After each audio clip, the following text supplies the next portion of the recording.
Hi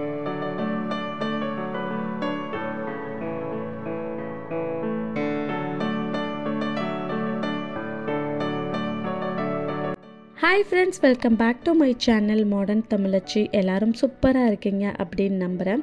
இன்னைக்கு ஒரு இன்ட்ரஸ்டிங்கான vlog தான் பார்க்க போறீங்க. Friday and Saturday ரெண்டு நாள் எடுத்த vlog தான் உங்க கூட ஷேர் பண்ணியிருக்கேன். Friday morning as usual school day routine. So அதை தான் பார்த்துட்டு இருக்கேன். So சிம்பிளான குக்கிங் ஒர்க் தான் இன்னைக்கு பண்ண போறேன். சமயம் எனக்கும் சஷுக்கும் பிடிச்ச மாதிரியான சமையல். வெஜிடபிள் ரைஸ் பண்ணிட்டு கத்திரிக்காய் ஃப்ரை வந்து ரெடி பண்ணிடலாம் அப்படின்னு இருக்கேன். அதாவது கத்திரிக்காய் ஃபிஷ் ஃப்ரை இதுக்கு முன்னாடியே நான் வந்து வீடியோல போஸ்ட் பண்ணியிருப்பேன். அதுதான் இன்னைக்கு ரெடி பண்ண போறேன்.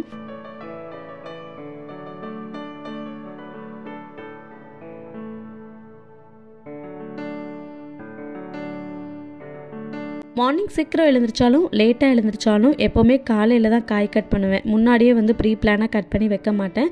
வேணும்னா அந்த வெங்காயம் தேங்காய் துருவல் இதெல்லாம் கூட ரெடி பண்ணி வச்சுக்குவேன். மற்றபடி ஃப்ரெஷ்ஷாக வெஜிடபிள்ஸ் கட் பண்ணி போட்டு தான் குக் பண்ணிப்பேன். கத்திரிக்காவை ரெண்டாக கட் பண்ணி நல்லா ஸ்லிட் போட்டுக்கோங்க. நான் வந்து ஒரு 4 ஸ்லிட்ஸ் வந்து போட்டுட்டு கத்திரிக்காய் மூழ்கிற அளவுக்கு தண்ணி சேர்த்துட்டு இதை வந்து அடுப்பு ஆன் பண்ணி ஒரு 2 மினிட்ஸ்க்கு மட்டும் குக் பண்ணிக்கலாம். தேவையான அளவு உப்பும் சேர்த்துக்கிட்டேன். ஸோ இது வந்து கொதிக்கிற டைமுக்குள்ளே நம்ம வெஜிடபிள் ரைஸ்க்கு காய் கட் பண்ணிடலான்னு அந்த வேலையை பார்த்துட்டு இருக்கேன்.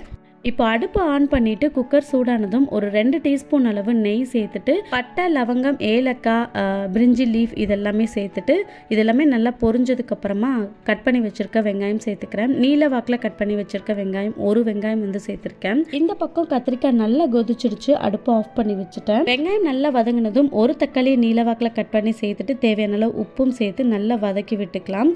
தக்காளி சேர்த்துட்டு ஒரு 10 செகண்ட்ஸ்க்கு க்ளோஸ் பண்ணி வேக விட்டோம் அப்படின்னா நல்லா சாஃப்டாக சீக்கிரமாக வெந்து வந்துடும். தக்காளி நல்லா சாஃப்டாக வெந்ததுக்கு அப்புறமா நான் வந்து கேரட் பீன்ஸ் நீலவாக்கில் கட் பண்ணி வச்சுருந்தேன். அதையும் சேர்த்துட்டு மீல் மேக்கர் சுடு தண்ணியில் கொஞ்சம் நேரம் நல்லா கொதிக்க விட்டு ஆஃப் பண்ணி எடுத்துட்டேன். ஸோ அதையுமே சேர்த்துட்டு நல்லா மிக்ஸ் பண்ணி விட்டுக்கிறேன். இந்த வெஜிடபிள் ரைஸ்க்கு பச்சை மிளகாய் காரம் தான் நல்லாயிருக்கும். நான் ஸ்டார்டிங்கில் சேர்க்க மறந்துட்டேன். அதனால் இப்போ வந்து ஒரு 2 பச்சை மிளகாய் சேர்த்துட்டு 1/2 டீஸ்பூன் தனி மிளகாத்தூள் 1/2 டீஸ்பூன் கரம் மசாலா இது ரெண்டையும் சேர்த்துட்டு நான் நல்லா மிக்ஸ் பண்ணி விட்டுக்கிறேன். இப்போ வந்து தண்ணி அளந்து சேர்த்துக்கலாம். நான் வந்து இன்றைக்கி சீரக சம்பா ரைஸ் தான் வந்து சேர்த்துக்க போகிறேன். முன்னாடியே வந்து 2 டைம் வாஷ் பண்ணி அடுத்து ஊற வச்சாச்சு. ஸோ அந்த ஊற வச்ச தண்ணியவே வந்து சேர்த்து நம்ம புலாவ் பிரியாணிலாம் பண்ணோம் அப்படின்னா அந்த சீரக சம்பாவோட தண்ணியிலே வந்து பார்த்திங்கன்னா அந்த ஸ்மெல் பிரியாணியோட ஸ்மெல்லு சூப்பராக இருக்கும். ஸோ ட்ரை பண்ணி பாருங்கள். நான் 1 டம்ளர் ரைஸ்க்கு 1.5 டம்ளர் அளவு தண்ணி சேர்த்துருக்கேன். ஸோ தண்ணி நல்லா கொதிச்சதுக்கப்புறமா ஊற வச்சுருந்த ரைஸையும் சேர்த்துட்டு மீடியம் ஃப்ளேமில் 2 விசில் ப்ரெஷர் குக் பண்ணி எடுத்துக்கலாம்.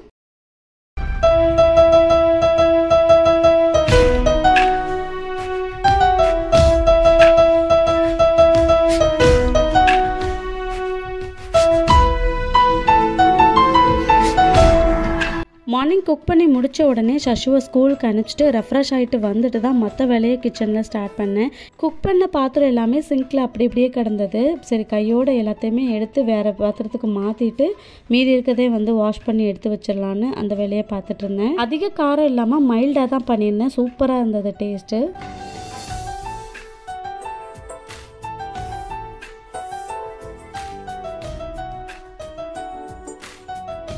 இன்றைக்கி பிரேக்ஃபாஸ்ட்டுக்கு முன்னாடி நாளே கம்மங்கூழ் அரைச்சி ரெடி பண்ணி வச்சுட்டு தான் போய் தூங்கினேன். ஸோ இப்போ காலையில் பிரேக்ஃபாஸ்ட்டுக்கு உப்பு தயிர்லாம் மிக்ஸ் பண்ணி சூப்பராக வந்து பிரேக்ஃபாஸ்ட்டு சாப்பிட்டுட்டாச்சு. கம்மங்கூழ் கொஞ்சம் நிறையா தான் ரெடி பண்ணியிருந்தேன். ஒரு 11 o'clock போல் திரும்பவும் கரைச்சி குடிச்சிக்கலாம் அப்படின்னு சொல்லிட்டு மீதி இருக்கிறத வந்து கொஞ்சமாக நான் முன்னாடியிலே ஃப்ரிட்ஜில் எடுத்து வச்சுட்டேன். அப்பப்போ தேவைப்படுறப்ப தயிர் சேர்த்து மிக்ஸ் பண்ணி குடிச்சிக்கலாம் அப்படின்னு சொல்லிட்டு எடுத்து வச்சுருக்கேன். அதாவது ஜூஸ் மாதிரி கூட அப்பப்போ அந்த 11 o'clock டைமில் குடிச்சிக்கலாம் அப்படின்னு சொல்லிட்டு. அதுக்கப்புறமா இது கூட வெள்ளரிக்காவும் சூப்பரான ஒரு காம்பினேஷன் மாங்காவும் வச்சு சாப்பிட்டேன்.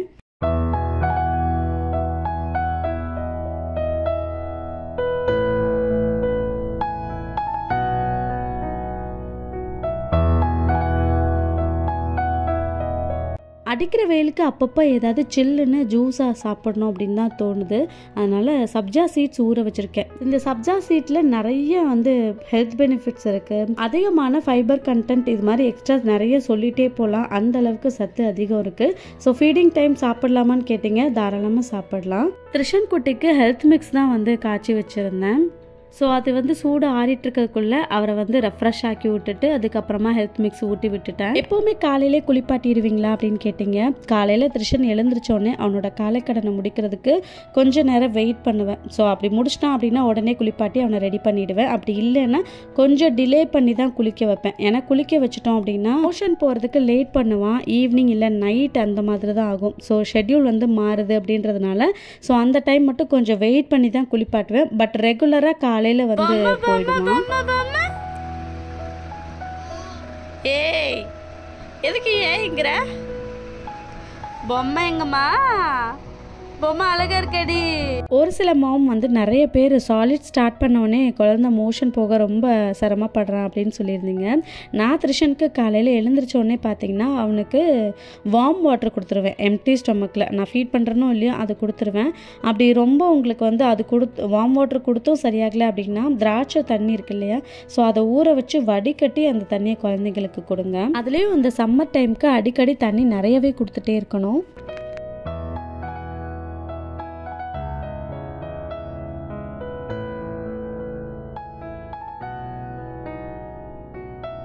திருஷன் குட்டி காலையில் தூங்கிட்டு இருக்கும் போதே நான் குக் பண்ணலை அப்படின்னா அன்றைக்கி நான் மாட்டினேன் அப்படின்னு தான் அர்த்தம். ஏன்னா வேலையெல்லாம் அப்படி அப்படியே கிடந்துடும்.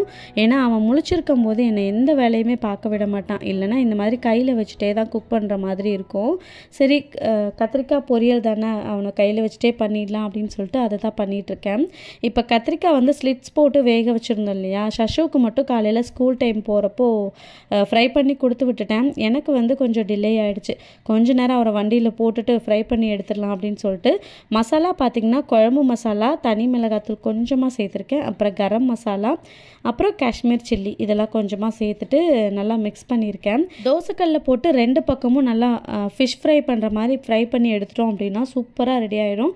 ட்ரை பண்ணி பாருங்கள். இன்றைக்கி எங்களுக்கு வெரைட்டி ரைஸ் அப்படிங்கிறதுனால திருஷன் குட்டிக்குமே வெரைட்டி ரைஸ் தான்.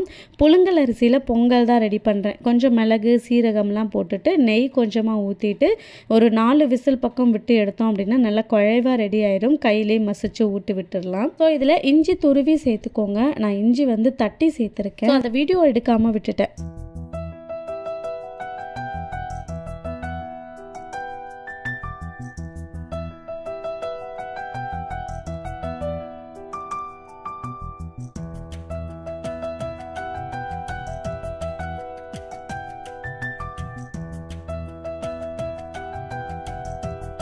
திருஷன் குட்டி குளிப்பாட்டினதுக்கப்புறமா திரும்பவும் கொஞ்சம் நேரம் தூங்குவான். அட்லீஸ்ட் ஒரு 1 ஹவராவது தூங்குவான்.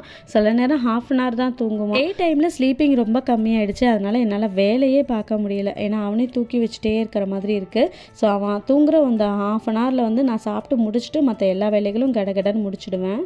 இந்த கத்திரிக்காய் ஃபிஷ் ஃப்ரை டேஸ்ட்டு சூப்பராக இருக்கும். வெரைட்டி ரைஸ் எல்லாத்துக்குமே சூப்பராக இருக்கும். தயிர் சாதத்துக்கு இன்னும் அட்டகாசமாக இருக்கும். அதே மாதிரி ரசம் சாதத்துக்கும் ரொம்ப நல்லாயிருக்கும். ட்ரை பண்ணி பாருங்கள். செடியில் கொஞ்சம் செம்பருத்தி பூத்திருந்தது, அதையும் வந்து பறித்து எடுத்து வச்சுட்டேன். ஏன்னா ஹேர் ஆயில் காய்ச்ச வேண்டியது இருக்குது இன்றைக்கி. குட்டி தூங்கிட்டு இருக்கிறதுக்குள்ளே ட்ரெஸ் எல்லாம் மடித்து வச்சிடலாம் அப்படின்னு சொல்லிட்டு வாஷ் பண்ண ட்ரெஸ் எல்லாம் இருந்தது, அது எல்லாத்தையுமே எடுத்து மடித்து வச்சுட்டு இருந்தேன்.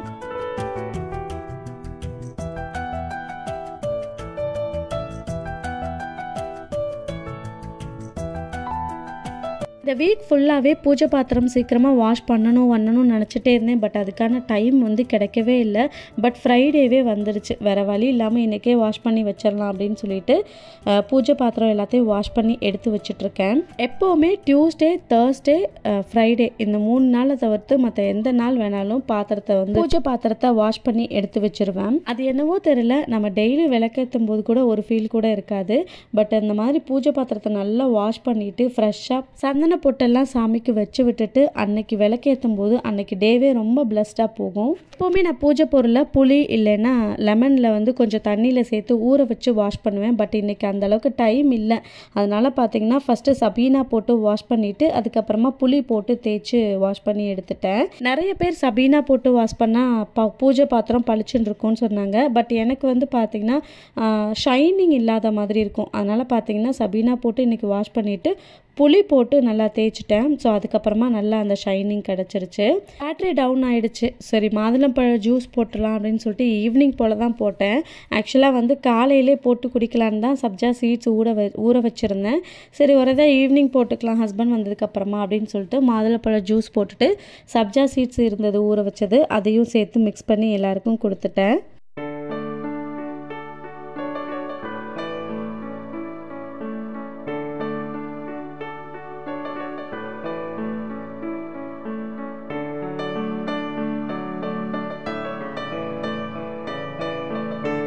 சாமிக்கு குங்குமம் சந்தனம்லாம் வச்சதுக்கப்புறமா பார்க்குறதுக்கு ரொம்ப அழகாக இருந்தது. சாமியெல்லாம் கும்பிட்டு முடிச்சுட்டு வெளியில் வந்து ஒரு இடத்துல போயிட்டு செம்பருத்தி பறிக்கிறதுக்காக ஒரு தோட்டத்து சைடு போயிருந்தோம்.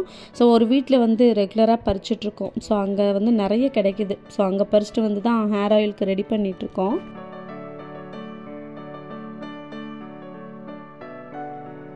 அடுத்த நாள் மதியம் ஒரு 2 மணிக்கு போல் சஷுவோட ஸ்கூலில் ஆனுவல் டே ஃபங்க்ஷன் இருந்தது. ஸோ அதுக்கு வந்து நானும் அவனும் கிளம்பிட்டு இருந்தோம். ஹஸ்பண்ட் வந்து அன்னைக்குன்னு பார்த்து ஸ்போர்ட்ஸ் டே இருக்குன்னு சொல்லிட்டு லேட்டாக தான் வந்தாங்க. சரி லேட் ஆயிருமோ அப்படின்னு நினச்சிட்டே இருந்தோம். பட் நல்ல வேலையை நாங்கள் தான் ஃபஸ்ட்டு போனோம். சஷுக்கு பார்த்தீங்கன்னா இந்த பிளாக் ட்ரெஸ் ரொம்ப அழகாக இருந்தது அன்னைக்கு. அவனும் பார்த்தீங்கன்னா பயங்கரமாக அன்னைக்கு ஸ்டைல் பண்ணிட்டு ஒரு கெத்தாக தெரிஞ்சிட்டு இருந்தான்.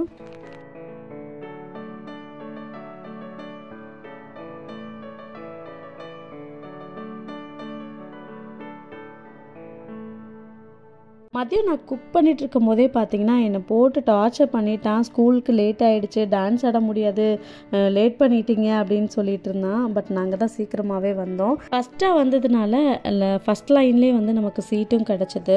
லைட்டிங்ஸாக இருந்ததுனால த்ரிஷன் குட்டிக்கும் ஒரே ஹாப்பி. அதுக்கப்புறமா பார்த்தீங்கன்னா கொஞ்சம் ஸ்வெட் ஆக ஆரம்பிச்சிடுச்சு, அவனுக்கு அழ ஆரம்பிச்சிட்டான். அதுக்கப்புறமா சமாதானப்படுத்தி தூங்க வச்சுட்டேன். சஷு ஸ்போர்ட்ஸ் டேயில் சாக் ரேஸில் செகண்ட் ப்ரைஸ் வாங்கியிருந்தான். ஸோ அதோட ப்ரைஸ் வந்து ஆனுவல் டே அன்னைக்கு தான் கொடுத்துருந்தாங்க. நிஜமா சஷுவோட அலப்பறை அன்னைக்கு என்னாலே தாங்க முடியல.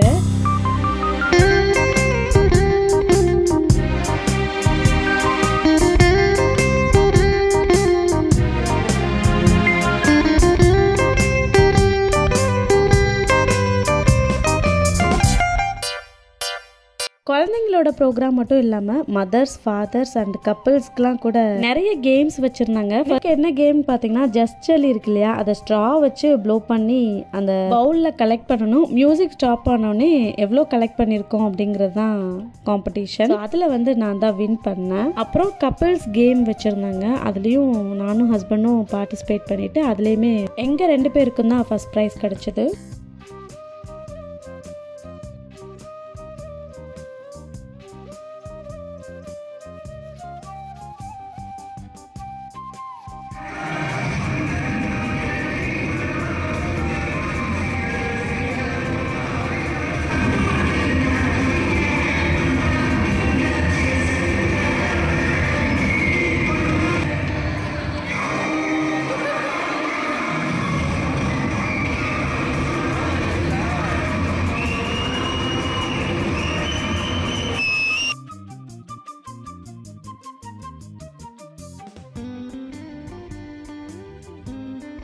சஷு வந்து டான்ஸ் அப்புறம் தீம் கான்செப்ட் 2ல் வந்து பார்ட்டிசிபேட் பண்ணியிருந்தான். டான்ஸ் பார்த்தீங்கன்னா பிச்சை எடுத்துட்டான். அந்த அளவுக்கு சூப்பராக டான்ஸ் பண்ணியிருந்தான். இவ்வளோ ஸ்டைலு, இவ்வளோ எனர்ஜி எப்படி தான் அவனுக்கு கிடச்சிது அப்படின்னு தெரியல. நிஜமாக ஒரு 5.5 minutes வந்து கண்டினியூவாக டான்ஸ் பண்ணியிருந்தான். இந்த எனர்ஜிலாம் வந்து கண்டிப்பாக வந்து டீச்சர்ஸ்க்கு தான் சொல்லணும். ஒரு இடத்துல ஒழுங்காக நில்லுடான்னு சொன்னாலே நிற்க மாட்டான். பட் இத்தனை குழந்தைங்களை வந்து ஒரு இடத்துல நிற்க வச்சு அவங்கள டான்ஸும் வந்து பண்ண வச்சது ஒரு பெரிய விஷயம்.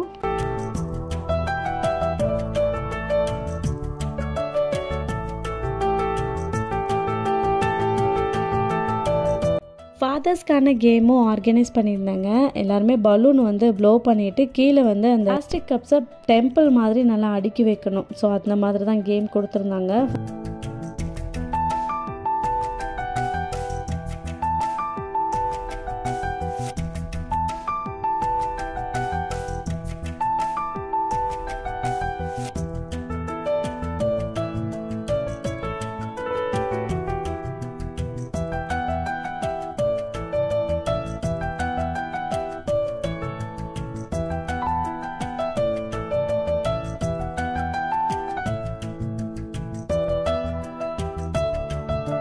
ப்ரோக்ராம் முடிகிறதுக்கே பார்த்தீங்கன்னா 9 o'clock மேலே ஆயிடுச்சு. அதனால் டின்னர் வெளியிலே சாப்பிடலாம் அப்படின்னு சொல்லிட்டு பிளான் பண்ணியாச்சு.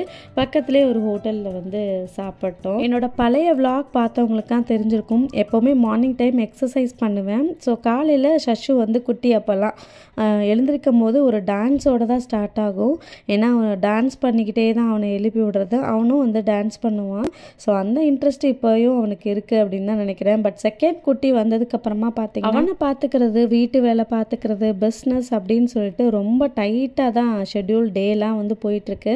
எனக்குமே ஒரு சில நேரம் டிப்ரெஷன் ஆகும். இன்றைக்கி சஷுவோட ஸ்கூல் ப்ரோக்ராம் போயிட்டு வந்ததில் மைண்ட் ரொம்ப ரெஃப்ரெஷிங்காகவும் அன்றைக்கி டே வந்து ரொம்ப சூப்பராகவும் போச்சு.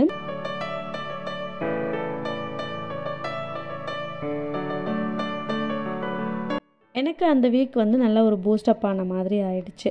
ஸோ இன்றைக்கி வீடியோ உங்கள் எல்லாருக்குமே பிடிச்சிருக்கும் அப்படின்னு நினைக்கிறேன். வீடியோ பிடிச்சிருந்ததுன்னா வீடியோக்கு ஒரு லைக் கொடுத்துட்டு சேனலை மறக்காமல் சப்ஸ்கிரைப் பண்ணி வச்சுக்கோங்க. இதே மாதிரி இன்னொரு வீடியோவில் மீட் பண்ணலாம். தேங்க்ஸ் ஃபார் வாட்சிங்.